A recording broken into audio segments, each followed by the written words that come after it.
Assalamu alaikum wa rahmatullahi ta'ala wa barakatuhu. Barkamu da yau, barkamu da sake saduwa da ku a daidai wannan lokaci.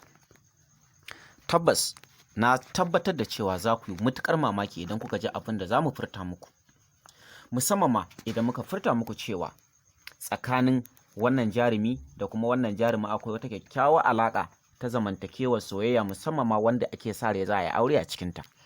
Sai dai kafin nan bari mu zagaya ɓangaren talallukanmu.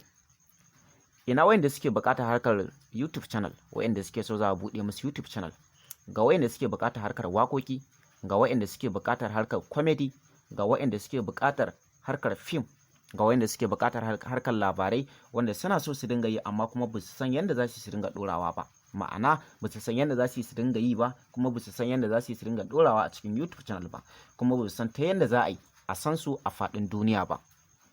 Sannan kuma ga wayanda suke so za su ba mu tallalluka na kowane irin haja domin a tallata musu hajarsu a faɗin duniya. Ku sani cewa a yanzu a wannan lokaci mun shirya domin mun riga mun fara karɓar tallanku.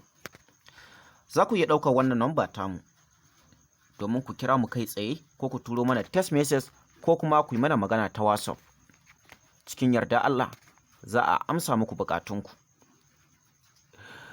Bari mu dawo ainihin abin da ya zaunar da mu, wato ɓangaren wannan babban jarumi da kuma wannan babbar jaruma mai suna Momi Gombe da kuma Ado Gwanja. Tabbas mutane da yawa sun yi matuƙar mamaki da suka ga cewa Ado Gwanja ya ɗauko Momi Gombe a matsayin matar da zai aura, musamman ma inda mutane suke ta maganganu akan Ado Gwanja ɗin da kuma Momi Gombe.